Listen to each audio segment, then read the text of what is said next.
Naniniwala ka ba na nakasalalay sa pinipili mong partner o napili mo ng partner ang pagiging successful mo?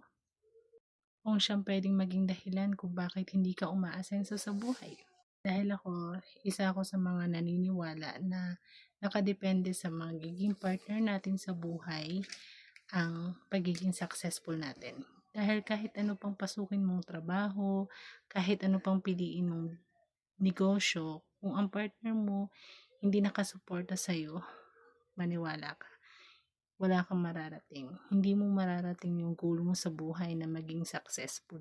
Dahil kahit anong pili mong mapaayos or kahit anong pili mong direksyon sa buhay, kung hindi kayo iisa ng direksyon na tinatahak, walang mararating yung lahat ng ginagawa mo, lahat ng sakripisyo mo, lahat ng pagod mo, walang mararating yun kung ang klase ng partner mo ay kinokontra ka sa mga bagay na pwede kang maging successful.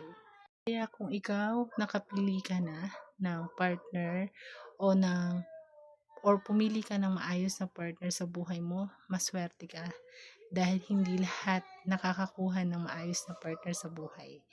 Maniwala ka, hindi lahat. Kaya kung ikaw may maayos kang partner na handang makinig, iisa kayo ng plano, iisa kayo ng direction, iisa kayo ng goal sa buhay at yun ay yung maging successful, isa ka sa maswerte.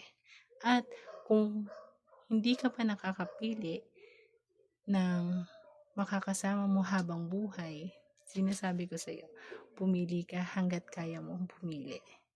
Yung kaya kang suportahan, yung magiging masaya siya pag may nararating ka, kahit maliit man yan. Pero ini-encourage ka niya na yung maliit na bagay na na-achieve mo sa buhay mo, kaya mo pang palakihin.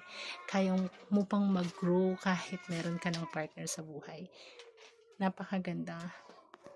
Paswerte mo pag may ganyan kang partner sa buhay. Alagaan mo yan. At kung wala, kung hindi ikaw kung hindi ka kung hindi ka isa sa mga mapalad sa mundong to na nakakuha ng maayos na partner sa buhay, laban lang. Habang may buhay, laban lang. At isa sa mga hindi alam ng karamihan, ang sekreto ng pagiging matatag na relasyon o ng matatag na magpartner sa buhay, kung mapapansin nyo, ang ugali nila, hindi sila palagi nagkakasundo. Lagi sila din nag-aaway.